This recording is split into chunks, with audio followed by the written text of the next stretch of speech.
It's Monday, February 5th, and this is The National.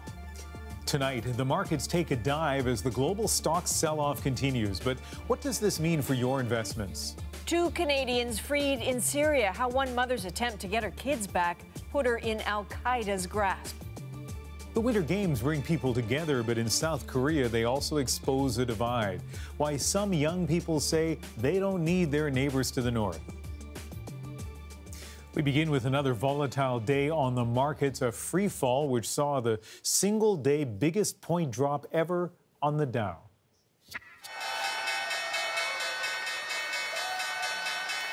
Don't let the smiles fool you. Today, that was the sound of pain on Wall Street. The slump began on Friday, ending record highs. At one point today, the Dow was down nearly 1,600 points, a dive like we've never seen before. Then it rallied slightly before closing. Canada's main stock index also moved downward, dropping triple digits since Friday's close. Today, it shed more than 270 points, with all sectors finishing in the red. So a lot of questions tonight about what's happening with the markets, what's behind the plunge, and what it might mean. Jacqueline Hansen has some of the answers. When Donald Trump said this last week, the stock market has smashed one record after another. U.S. stock markets were about to break something else, their winning streak. The losses continued today. On the surface, it would seem contradictory. Good signs for the economy could be causing the sell-off. Wages in the U.S. are rising, and that's a good thing for workers. But for companies, it means more money spent on labor and perhaps less profit. When wages go up, inflation is not usually far behind.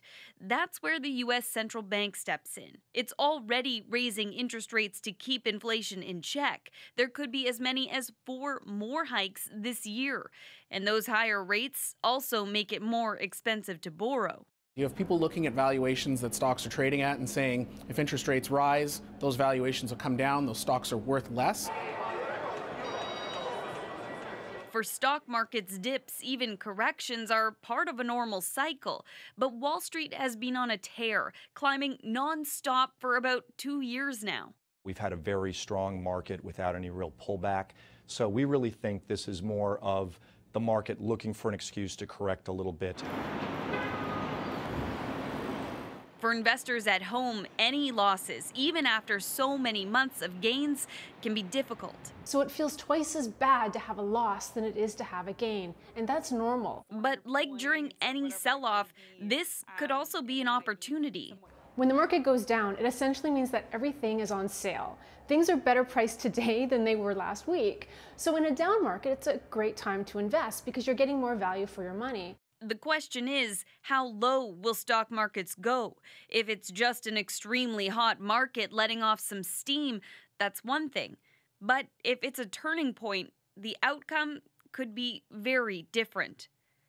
Jacqueline Hansen, CBC News, Toronto. So lots of questions here. Let's bring in Preet Banerjee, who is a personal finance commentator. And let's start with the question that Jacqueline posed. Is this a correction, or is this the beginning of a downward trend? Yeah, so unfortunately, I hate to disappoint, but I don't have a crystal ball, and I have no idea what's going to happen in the short term. And I would suggest that anyone gives you solid advice as to saying that they do know what's going to happen, take that with a big grain of salt, because we simply do not know what happens in the short term. So no definitive answer, but what's your educated guess? Right. So if I had to take a guess, if you're forcing me to do that, then I would say is that there are inflationary pressures that investors are reacting to, and they're saying that this portends the increase in interest rates by central bankers. Now, if central bankers feel confident enough that they can raise interest rates, that means that they are confident in the economy. So based on that, I would say that that suggests that there is not much to really get worked up at this point. And yet these headlines seem gloomy, at least, but kind of dire, maybe, if you look at the top line. So how worried should people be? Yeah, I mean, and the headlines are really, they're very big. People talk about this as the single biggest point drop on the Dow Jones Industrial Average in its history. And while that's true, what's really important is the percentage drop. So if you take a look at the actual percentage drops in the 100 worst days on the Dow Jones, this doesn't even rank in the top 100 or worst 100 trading days, as it were, in terms of a percentage percentage drop, which is different than just the point drop. And yet no one knows, as you pointed out, for sure what might happen next. And I think of a lot of our viewers who have RSPs, mutual funds, and maybe, you know, they're just looking for a little bit of guidance here. And so what should they be doing? Stay the course. Don't do anything. You know, talk to your financial advisor, get a second opinion if you don't have a financial advisor, and they will probably tell you the same thing, that this is par for the course. We have these little pullbacks from time to time, and right now it's not even big enough to get worried about. Do not panic. Okay, Preet, thank you. My pleasure. Global markets are feeling the pain too, but around the world, a lot of eyes will be on Wall Street when trading opens there in the morning. So, Ian, for now, let's turn to the story of an Ontario mother freed today after being held captive in Syria for a month. And it started with a dangerous attempt to get her kids back. I tried a lot of ways to bring my kids back, through lawyers, through the media, through legal matters, and I was not successful, and it was taking too much time. That is Jolly Bimbachi, a Canadian from Chatham, Ontario. She and the other Canadian with her, Sean Moore, are lucky to be alive, but there's a problem. She may now have ruined her chance for what she wanted most, the return of those children. I would do anything for them. It's always been a story of a mother's desperation. 2015, Jolly Bimbachi said goodbye to her 2 little boys. They were heading with their father to Lebanon for a vacation. Back in a month, she thought. Wrong. She says she later learned her husband had been working for a year on taking them to Lebanon for good. After when he left, after he told me on the conversation, I found out he took all my money. He left me with nothing. Begging him, begging authorities didn't help. My kids as if I went to Lebanon. She held repeated campaigns to get them back, then got fed up. Last November, she decided to go get them. Sean Moore, also of Chatham, was helping. He'd been a humanitarian worker, had traveled through northern Iraq, knew people who knew people, was working on negotiating with the husband. Indeed, a day after arriving in Lebanon, she saw her kids and posted these pictures, started a legal custody process, but then got impatient. Late December, the pair grabbed the boys and made a run for the border, aiming to get home.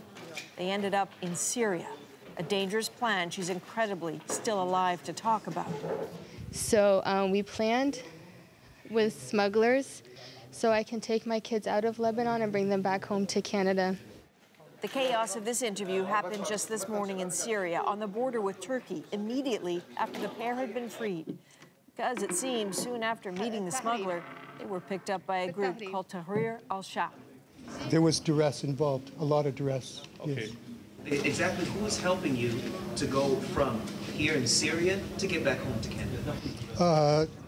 The Hayat Tahrir al-Sham, HTS, has been helping us for at least 26 days, maybe more. Helping or holding? The boys were apparently sent back to their father in Lebanon not long after crossing the border. But the pair stayed in the clutches of HTS, that jihadist group once affiliated with al-Qaeda. Bimbachi claims they were treated well. I do admit I was maybe a little scared at the beginning, but they quickly made me feel at ease. But war is ugly, and they were in the middle of it. Airstrikes and death all around. When we were driving back and forth to places, buildings were collapsed. And I learned, this morning that 20 or 30 people, including children, had just been killed last night through Russian airstrikes. The group apparently didn't ask for a ransom, eventually just handed the pair over to authorities who took them to Turkey, delivering them to Canadian embassy officials today. The kids are back with their father, and this custody battle goes on. Jolly Bimbachi doesn't know if or when she will see them again, but she tried, insists she had to.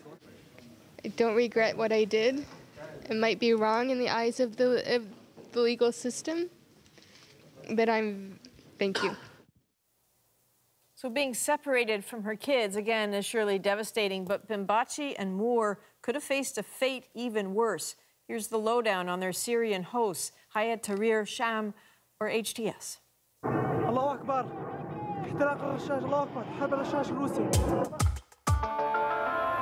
It's not just any militant group that can bring down a Russian warplane. HTS, well-equipped and relatively well-trained. The pilot, by the way, ejected but was killed on the ground. HTS was formerly known as Jabhat al-Nusra, al-Qaeda's Syrian affiliate. Known for its suicide bombings, kidnappings, and grisly displays of violence, it publicly renounced al-Qaeda ties in 2016. The U.S. doesn't believe that, considers them terrorists. Ideologically, some argue they're not that far from ISIS, and they're running a little mini Islamic State in northwestern Syria right now. So, Ian, there is obviously a lot to this story we don't yet know. We may never find out some of it, but Moore and Bombachi will probably stay quiet until they get home, and then they'll just have to decide if they're going to share any more. All right, Adrian. Let's go to Saskatchewan now, where for the first time we're hearing from one of the men at the center of a high-profile case that has exposed racial tensions in the province. Gerald Stanley testified in his own defense today to give his version of events the day that he fatally shot a 22-year-old Cree man, Colton Boo, in August of 2016. He's fighting a second-degree murder charge in a case that has divided the community.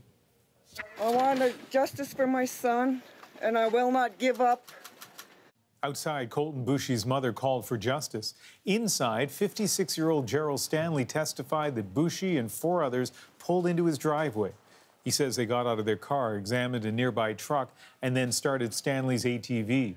He told the court he and his son ran towards the group before the SUV went into reverse and then rammed into his wife's parked car. Stanley says he grabbed a gun, fired at least 1 warning shot. He said, "I thought I'm going to make some noise and hopefully they're going to run out of the yard." 2 of them did. Boo didn't, though. He was in the driver's seat. "I was reaching in and across the steering wheel to turn the key off, and boom, this thing just went off. Everything just seemed to go silent," he said. "I just backed away." His lawyers are describing it as a freak accident. Colton's family disagrees. Closing arguments begin on Thursday. The CEO of Lululemon has resigned following what the company called conduct problems.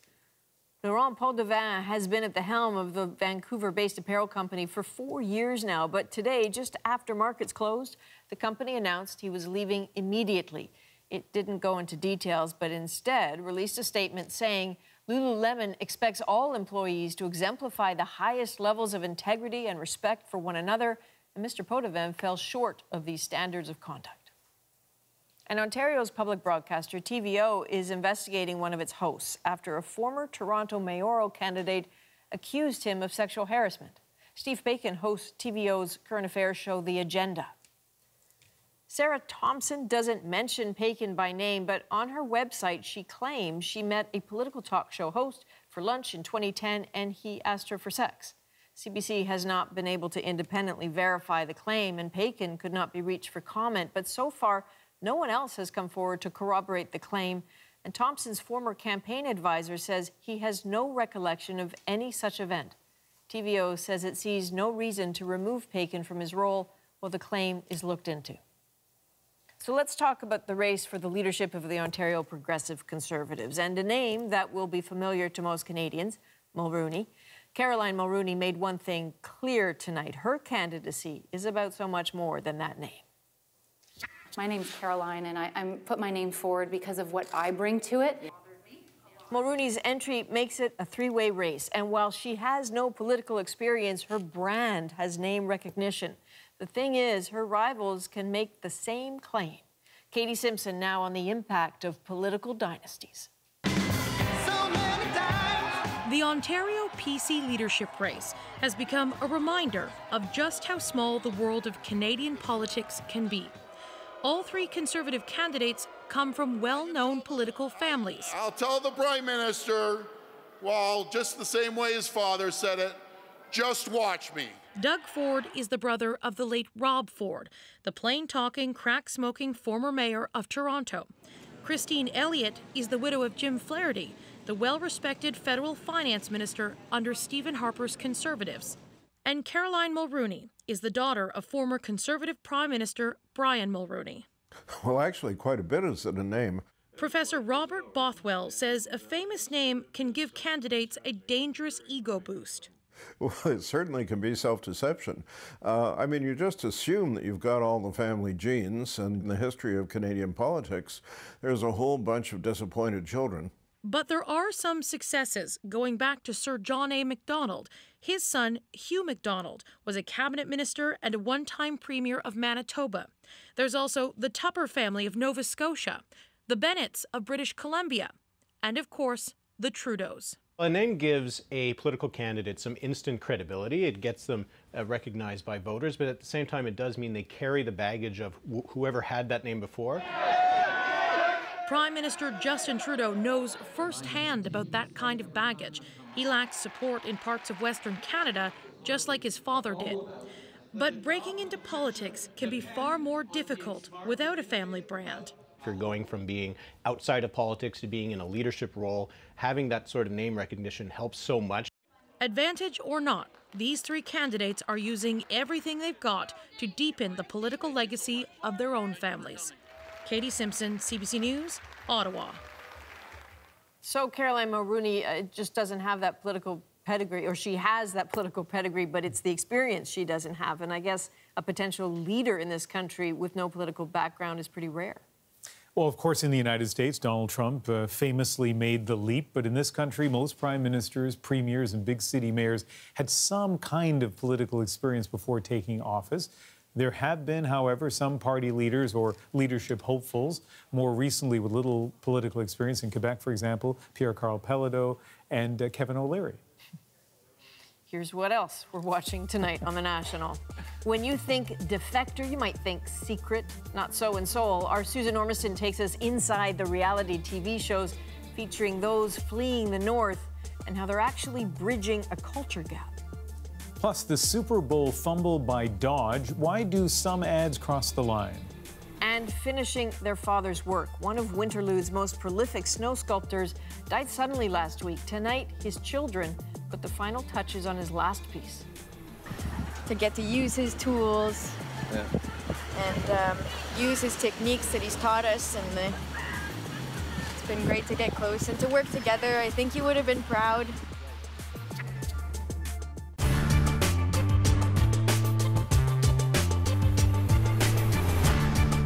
The island is very small, 1.5 miles long, a few hundred yards wide, approachable only by a small boat or a canoe.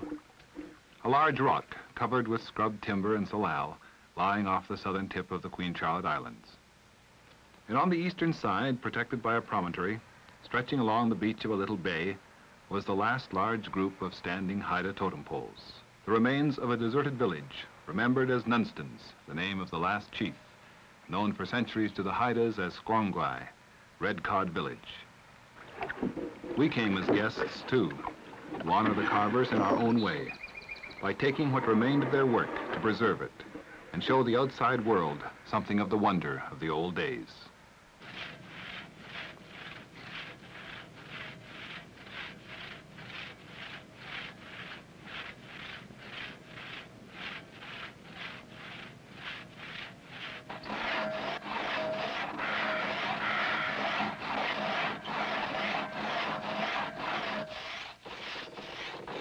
The next day, we approached the village with a different purpose. The wonder of the poles still was there, but now we turned to the job we had come to do, to cut them down and take them from this place where they'd stood so long. This huge beaver was left intact and standing after the fire had burned the house behind it and eaten through the pole just above its head. Its back had been burned thin, and the wood was old and pulpy. A paper totem pole, Wilson called it. It was in a difficult position, so it had to be lowered onto its face, and a lot of careful planning and rigging went on before the few cuts needed to sever it from its base were made. It's hard to get used to the idea of handling a ton or two of wet, rotten wood as you would a piece of fine china, but it must be done that way till the sections are crated, and certainly works of art of this quality deserve no less.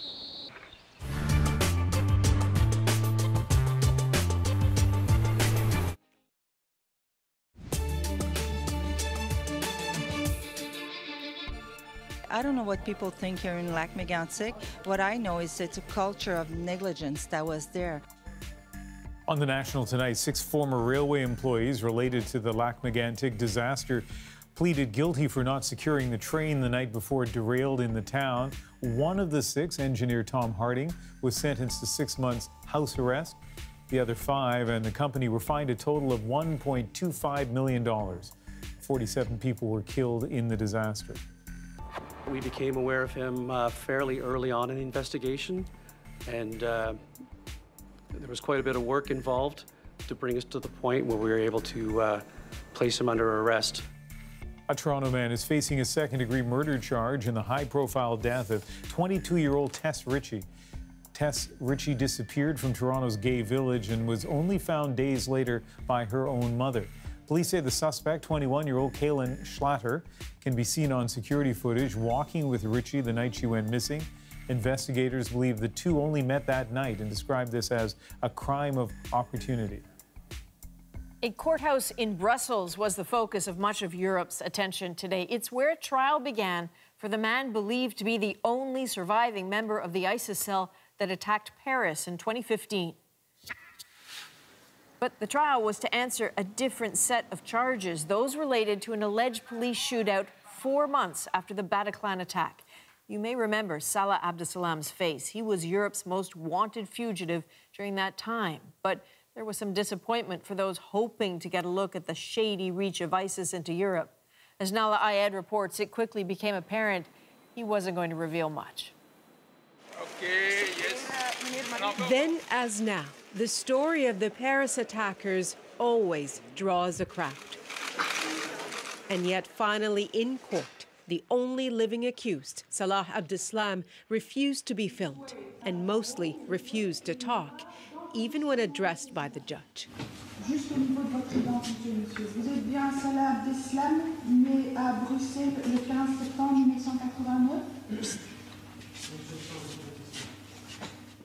Before the killings that once made him the most hunted man in Europe, Abdeslam, a French citizen, lived in obscurity, a bar owner, marijuana smoker, and no apparent signs of extremism. But on a raucous Paris Friday night, he's alleged to have had a key role in the attacks that shook Paris and were described then as a declaration of war. He will eventually face justice in France. But in today's case, he faced attempted murder charges over the Brussels shootout leading to his arrest. His silence since, a declaration of sorts, a defense, he said today. Among his few words, he also said, "I am not afraid of you. I'm not afraid of your allies. I place my faith in Allah." He said Muslims were judged unfairly. His silence otherwise led his previous lawyers to resign and to yet more frustration today. It was really painful to see Abdeslam enter in front of us for the first time, to breathe the same air in the same room, says Philippe Duperron, father of one of the Paris victims. But we don't expect he will reveal much, he says. Lawyers still hope Abdeslam might yet change his mind. But in the quest to fill in the blanks in a horrifying story, this wasn't a promising start. Nala Ayed, CBC News, London. So security was exceptional for today's proceedings, as it will be for the whole trial. Abdeslam will commute 150 kilometers each way every day to and from a prison across the Belgian border in France. In jail, he's isolated and under constant watch. At the court, there will be hundreds of police officers and choppers scouring the skies above. The public is prevented from even parking near the courthouse.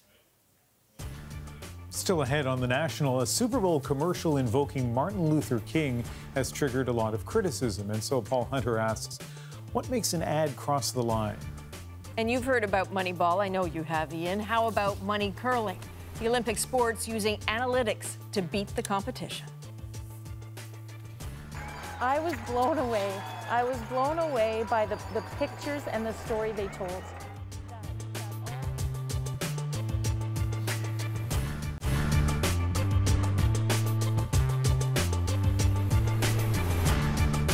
There's more to airports than planes, more going on than construction.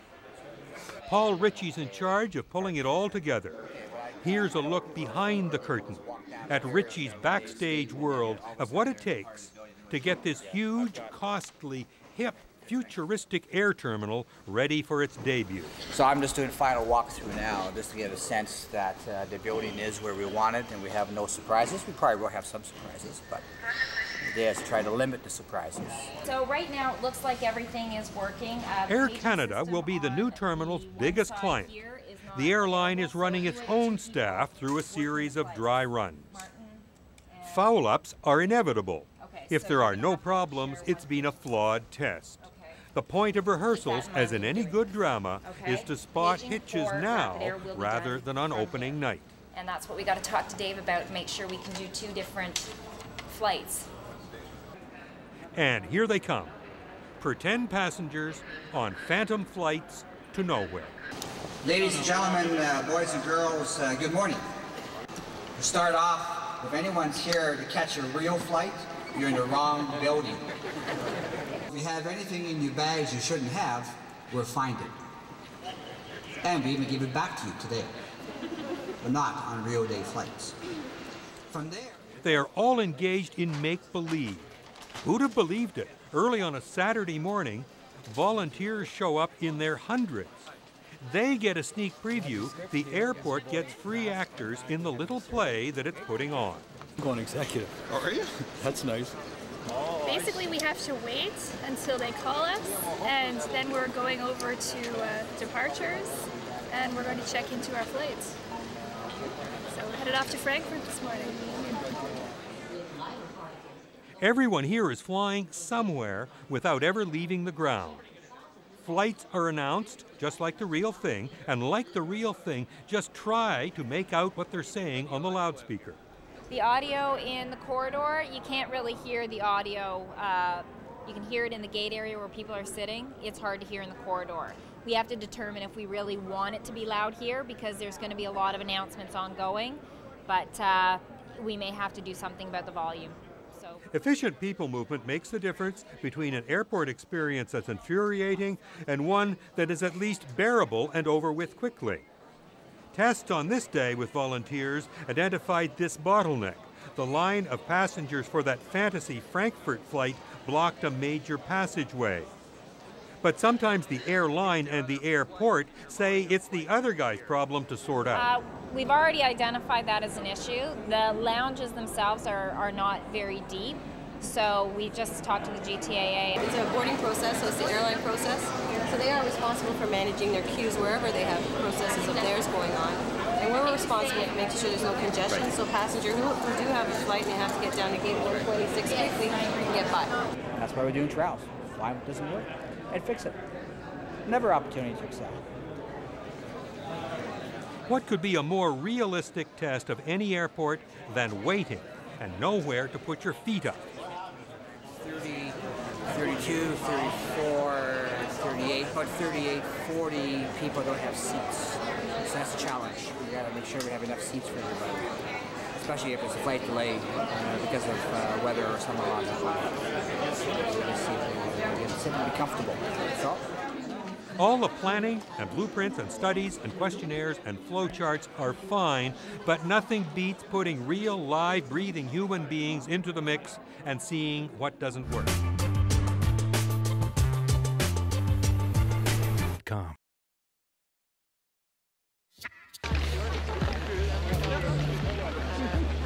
That is Canada's Justine Dufour-Lapointe, the world's reigning moguls champ, taking a practice run today in Pyeongchang. She's among thousands of athletes gearing up for Olympic competition that starts in just days. Short track speed skaters getting some training in while others keep arriving. Thanks. Patrick Chan and fellow figure skater Eric Radford. I think we'll be okay, yeah. Thank you. Being oh so Canadian. Not everyone is quite so casual. The atmosphere is much more intense for other arrivals. Check out the security as members of the North Korean delegation arrive. North Korea's stranglehold on its people gets tighter still when they're let out of the country. The last thing they want is a defector to the South. Some of those who fled the North have become sensations in the South. Susan Ormiston is in Seoul to examine the impact of celebrity defectors. They're ambassadors for freedom, but also for the people they left behind.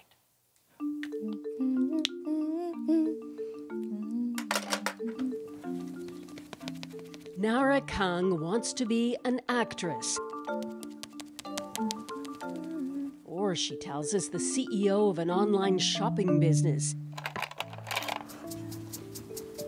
She loves makeup and fashion, all the girly pleasures she missed growing up.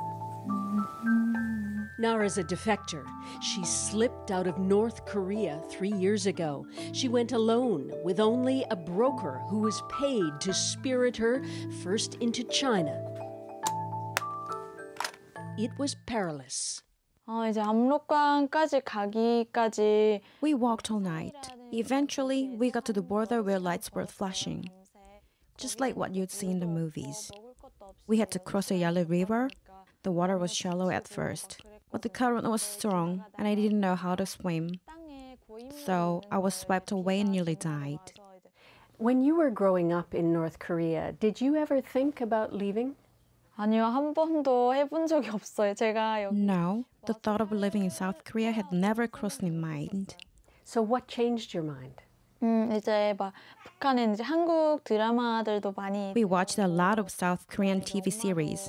I yearned for freedom. Plus, I missed my mom. She was in South Korea by then. Nara's mom, Sheena, doesn't want to be on camera. She fled North Korea first, 2 years ahead of her daughter. 그러게요. 좋은 정심이에요. 예뻐요. 감사합니다, 이용성님. 땡큐. Now, Nara's here in Seoul, South Korea, going to art school and doing what seemed unimaginable even 4 years ago. 여러분 안녕하세요. 나라예요. She has 13,000 followers on Instagram and a fan club, all because she's become a celebrity defector on reality TV.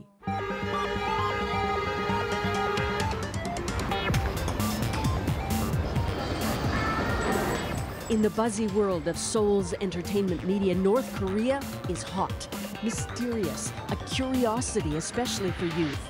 북한에서 성악을 전공할 정도. Quirky talk shows, reality TV, more fun than politics, are transforming North Korean beauties like Nara Kang into Southern stars. 이 햇빛 On this show, the host asks her, "Why is your complexion so good?" 어쩜 이렇게 피부가 좋아? 진짜. After all, he says, don't North Koreans work a lot under the sun? Nara assures him she was from a well-to-do family, not a starving peasant. 그렇게 잘 살다가 조금 어려워졌구나. From being wealthy, you became poor, he asks. Why did you defect then? The shows are bizarre, even campy, but they tackle stereotypes built up over 60 years of separation for a generation who's never lived in a unified Korea. 북한 사람들도 다 북한이 이제 사실 It's the North Korea regime that is bad, not its people. When I first came to South Korea and went to school, my classmates said, "Oh, you're from North Korea? But you look just like us." So I asked, "Are we supposed to look different?" And they told me what they learned in school was that North Koreans have horns on their heads. 국민의당이 뭐예요? One show spawned another and another. Moranbong Club joined the genre 2 years ago. Here, a North Korean woman describes year-end parties in Pyongyang with government officials in a secret room. 박사 얘기로만 다 끌고 간다고? 85년? Hyungjin Ju is the producer. His team's written more than 100 episodes and recruited dozens of defectors. 평창 얘기는 없어? This month's shows will riff on North Korea joining the Pyeongchang Olympics. 저도 그전에는 선입견 같은 게 있었어요. In the past, I had preconceptions about North Korea too. I thought North Koreans would be intimidating. But since I've started working on this show, everyone has become like family. I take pride in the fact that I might be contributing a little toward reunification. There's a steady stream of defectors here to South Korea. Over 1,100 last year, but it's half what it used to be ever since Kim Jong-un took over. Nevertheless, those who do make it here are helping pry open the North by sharing their stories, like on TV, and also by sending news and culture into the North by whatever means they can, hoping to attract an increasingly curious North Korean youth. Myung Cho is a North Korean resistor. She escaped 10 years ago, and for the past 6, she's been devoted to chipping away at the isolation of North Korean youth, cut off. Every week she heads into work for an NGO in Seoul. 써봐요. 소리 들리나? 들려요? 음악에 이끌린 She's a radio host for an audience of young people she's never heard from. 바로 올림픽을 주제로 한 Her arts and culture show today is all about Olympic theme songs from the past. It is the power of a dream. Like Celine Dion's ballad from the Atlanta Games. Soon it could be soaring into Pyongyang secretly on shortwave. People of all nations.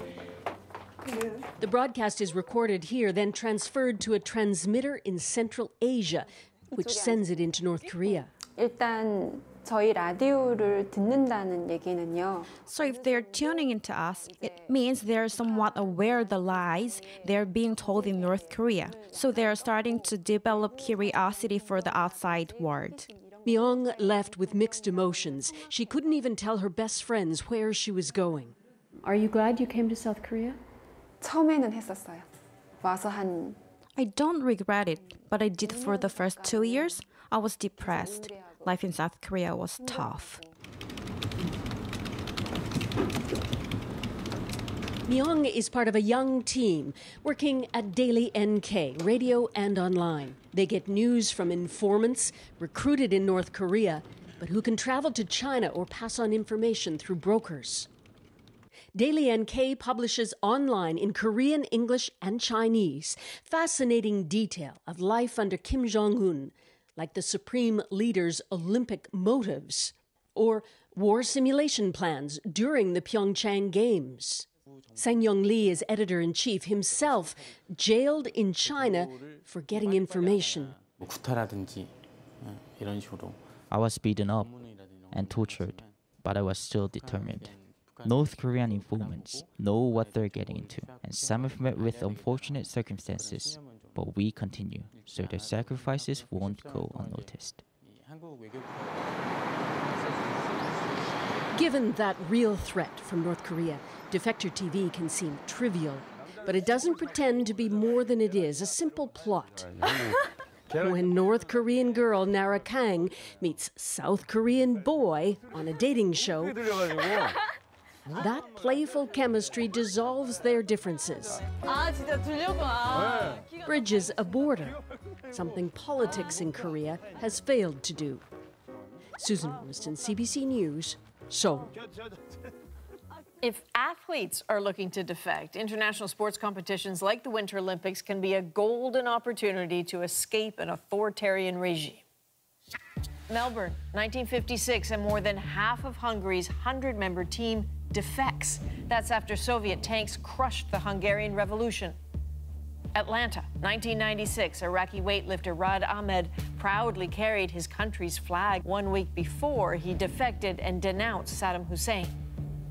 And Toronto's Pan Am Games 2015, 4 Cuban rowers defected, not to Canada, but the U.S. So, as you saw, North Korea keeps close watch on its 400-strong delegation.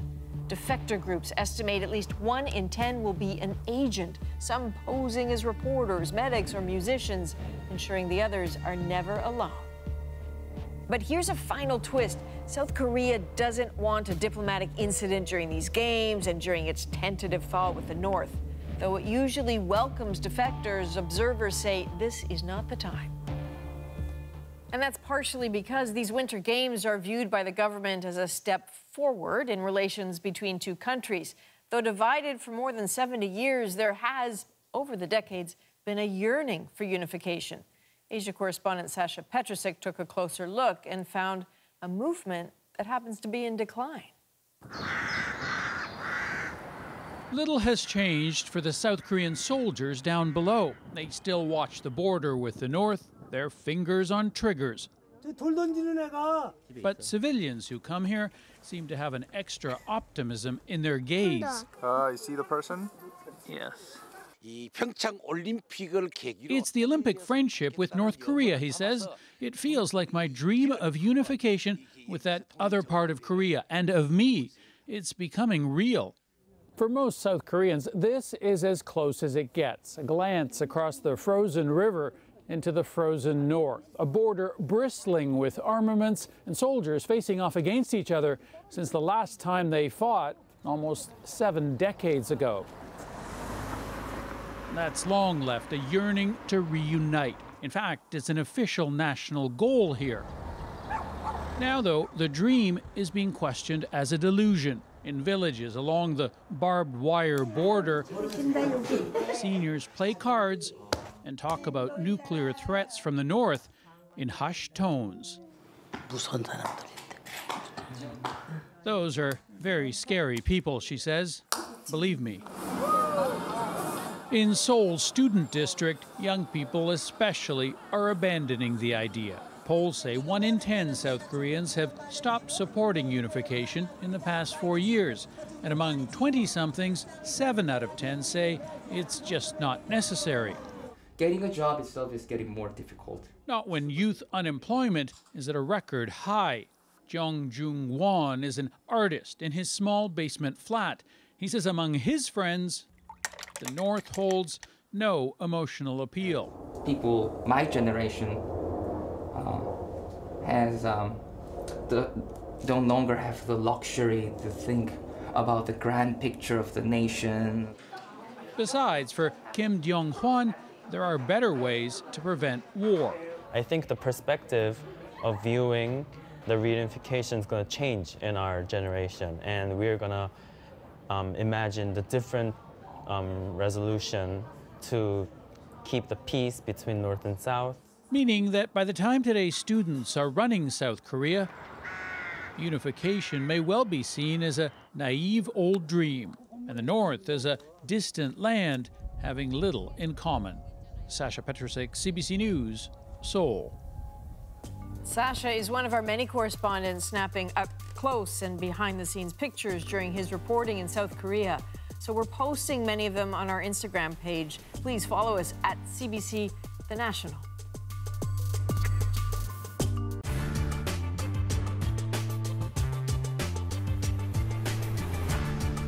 Earlier this week, 2-time Olympic gold medalist Heather Moyse announced she was returning to the track. The 39-year-old of Summerside PEI is making a bobsleigh comeback with a new partner, Alicia Rissling of Edmonton. Now, one of the big questions is, what are her Olympic chances? Well, the CBC's Scott Russell joins me now from Toronto with some insight. Hi, Scott. What do you think her chances are? Well, Louise, I would never want to count Heather out. I mean, as you mentioned, she's a 2-time Olympic gold medalist. She's a rugby player of great acclaim in the International Rugby Hall of Fame. She's the complete athlete. I think she's got a great chance, and I think her motivation is great. That's to bring along a young pilot in Alicia Rissling. Here's the thing about Heather. She is 39 years of age. She's got back problems which have been a bit chronic, and she's got to catch up to those younger brakemen that are in the camp. But I have no doubt that she has the ability to do this. She did it in 2013 prior to the games in Sochi in 2014. As I say, you would never want to count out Heather Moyse. No, she's a tough competitor, that's for sure. But as you mentioned, some of her health issues, a hip surgery, a back alignment issue. So would you say that's probably her biggest challenge right now? I think so, and the fact that she hasn't been training in the ice house for about 3.5 years. The thing about Heather is she has the ability to come into a situation and take command, and I think what's going to happen is that the other brakemen who are competing for seats in the bobsleighs come the Olympics in Pyeongchang will look up to her, will follow her example, and that's part of her aim here. The question for her is she has all the athletic ability to do it. It's to get back up to speed in a relatively short period of time. But as I say, she has that ability to get there. And what do you think of the partnership now with Alicia Rissling?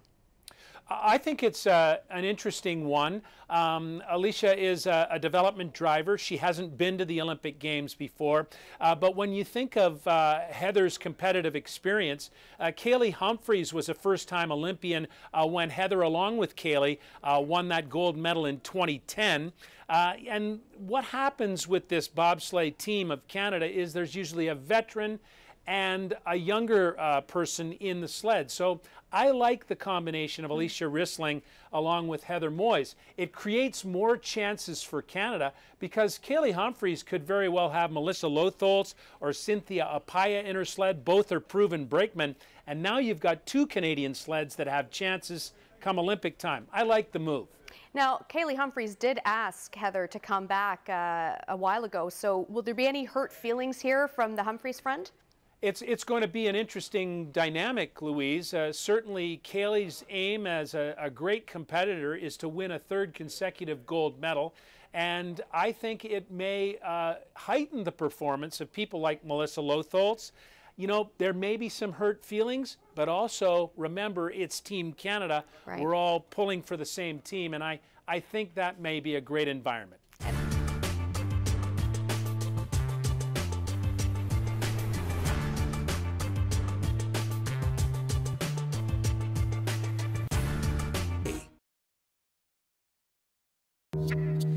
If you want to be important, wonderful.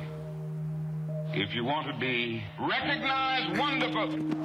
If you want to be great, wonderful.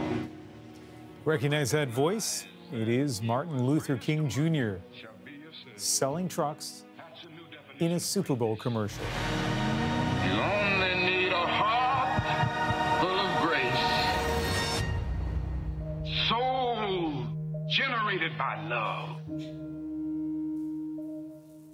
It probably was inevitable, and perhaps the car company knew it was coming, but that ad triggered a torrent of social media outrage. The sentiment might best be summed up this way: how dare they use a civil rights hero to try to sell trucks?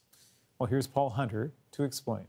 You don't have to know the theory of relativity to say. Martin Luther King, in a sermon delivered 50 years ago yesterday on the value of service. You only need a heart full of grace. Now, in a commercial that has, as they say, blown up the internet. As one of countless tweets by those offended by the ad put it, not sure MLK's dream was to drive a Dodge Ram. One complaint, timing. Here we go on a line drive kick. It aired during the Super Bowl, which this year came at the end of a football season marked by demonstration, with black players and then others protesting police brutality and inequality for blacks in the U.S. That a civil rights leader would now be used as a pitchman for trucks in a football game led one critic to highlight another section of that same sermon 50 years ago, as King took a jab at advertising.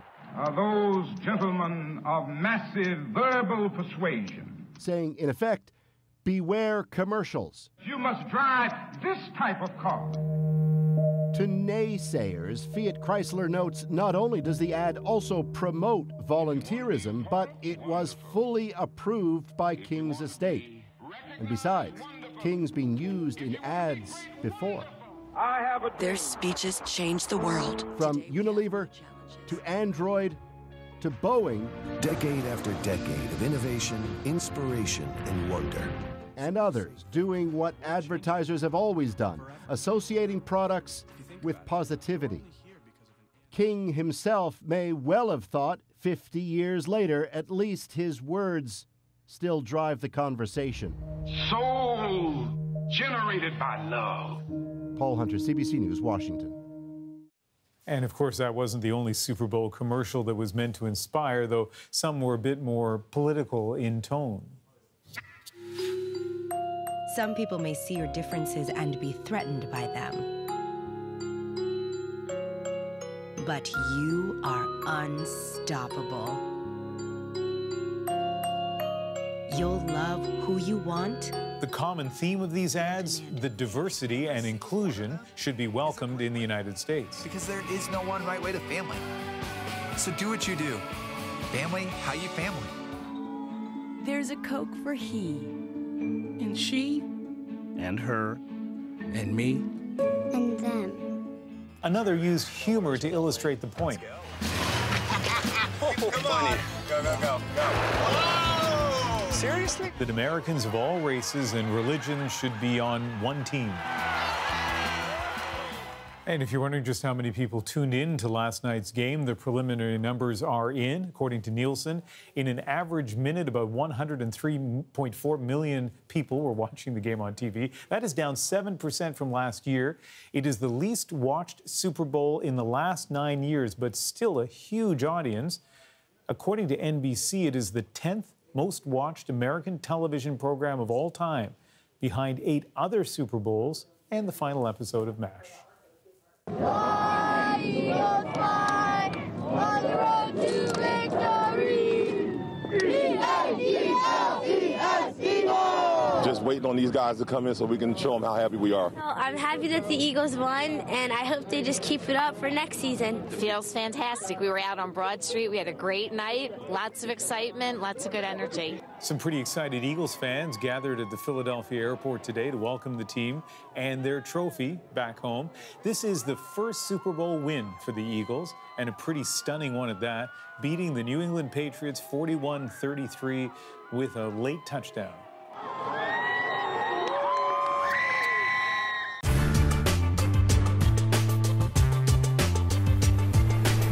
When they launched Annex C last month, it was beautiful to a lot of people on Earth, too. People who will use it to broadcast pay TV. What we're in for now is a lavish coast-to-coast extravaganza of pay TV commercials. From now to February 1st, there will be no escape. Get going with First Choice Pay TV. First Choice will be the new nationwide movie channel, and there's no question they're going to use the hard sell. With entertainment. These commercials cost plenty, so somebody thinks pay TV is going to be a bonanza and not just First Choice. All the stars under the stars. There will also be regional movie channels. They'll be selling just as hard. Super Channel. Come February 1st, you can be part of it. Well, sit tight, folks. Only a movie. And in addition to these regional movie channels, there will be a nationwide channel for the performing arts. That one's called C Channel. I have to have a satellite dish, and I send it up to Annex C, and the cable company pulls it down off the satellite, all right, scrambles the signal, sells it to you, then after the sale is made, it gets unscrambled, and you receive the signal. But receiving the signal is in itself a huge business. These people are making cable TV converters, 3,000 a day at a Gerald plant in Toronto. No recession here. Depending on what the regulators do, how much money goes into programming and creating good programming, we could have a hell of a business. The theory is that we can't afford to go out anymore, so we'll all stay at home watching pay TV. Fine, but getting it can be complicated and expensive. If you want to get pay TV, this is the first thing you have to get, basic cable TV service. But you also need to get a converter to get the extra channels, and that's where it gets complicated. You may already have a converter, but it will not work for pay TV. That's because it looks like this. There's a gap in here, and what you need is one of these new ones, which has this extra module in it, which is a de-scrambler that will unscramble the scrambled pay television signals as they come from the cable company. Now, there are two things you can do. Either you can rent one of these new converters with the de-scrambler from the cable company, or if you already have a converter, you can get what they call an add-on unit. That is one of these black boxes. It's just a de-scrambler, and you can slip that under your existing converter if you have one. Now, there are two obvious problems with all of this. The first is that if you have one of those fancy new televisions with a built-in converter, you're out of luck.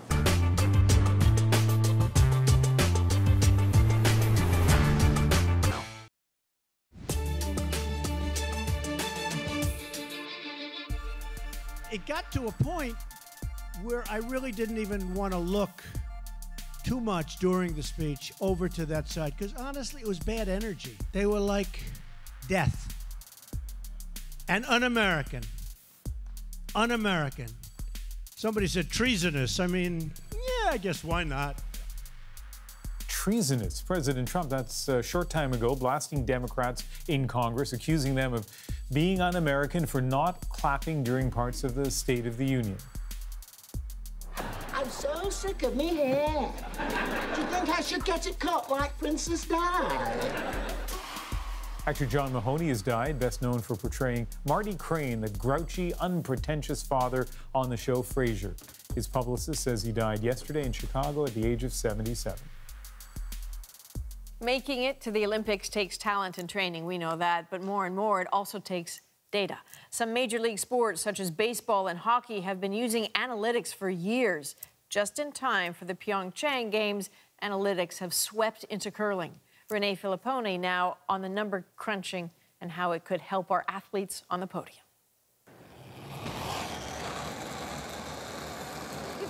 Ready, bang, oh, and she popped it right through. It's on this rink months before the games in Korea at the Olympic qualifiers. Players hurry hard to try and make Team Canada. Hold up!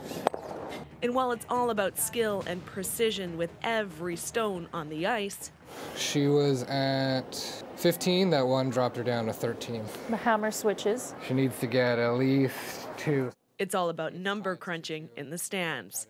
For the first time, data analytics will be part of the Canadian Olympic curling team. One of the first team sports that seemed like a good fit is curling because it's a very cut and dry sport. It's similar to baseball, which is a sport that already has a lot of analytics, so we decided to start there. Details from 300,000 shots and 60,000 games are all loaded into the computer and analyzed. It helps teams get a leg up, not only on their opponents, but to better understand their own play and predict outcomes. To really explore the data, explore the visualizations, determine the 1 or 2 nuggets that might move us that extra inch, because at the Olympics the teams are all so good that it's not going to take much to propel. There's not a lot we can do because they're all awesome. It's more information for them. Nolan Thiessen curled competitively for years. He took home the Brier Cup multiple times and sees real value in the numbers. Hopefully they use it to their advantage, and it helps our teams get atop the podium in Korea. So welcome to the Sports Physiology Laboratory here at the Canadian Sports Institute of Ontario. Okay, what kind of stuff do you guys do in here? David Bentley works with the latest technology at the Canadian Sport Institute in Toronto. With a PhD in science and physiology, he helps train current Olympians and young athletes. More and more data is becoming a go-to tool in his kit. In the last 2 decades, the approach to sports science has changed quite dramatically, and I think that's consistent with the changes in information technology. What this mask is will be connected to the computer. Gathering data on oxygen levels and fatigue, computer programs help coaches understand exactly how far to push athletes and help prevent injuries. Bentley says wearable tech like smartwatches take things further by allowing information to be collected outside the lab. And finish it there. Good work. A lot of things are automated. This data goes into a series of apps or databases. Coaches can look at them, or alternatively, athletes can collect data in real time. Coaches can see and athletes can see the data in real time. Responses can be made instantaneously. And it's that behind-the-scenes tech that curlers are hoping will keep Team Canada on top of the podium. It has the potential to change the sport, and I think there are some teams and some athletes that have really started to embrace that kind of next level. I think you got a bump in it. No bump. And in a sport where millimeters can make a difference, it matters. Renee Filipponi, CBC News, Toronto. Brian Clemens spent the last 30 years chiseling blocks of snow into works of art for Ottawa's Winterlude. He died suddenly last week, leaving his last sculpture, a tribute to Gord Downie, incomplete. So his children picked up his tools and finished their job, and their story is our moment of the day. We actually just finished a sculpture of Gord Downie down on Bank and Fifth. We found out that he passed away from a massive heart attack. He was driving home, about 5 minutes from home. And as a tribute and a memory in him, I wanted to finish a sculpture. It was a great way to get close to him once more and to touch the same snow that he has and pay tribute to 2 great men at once.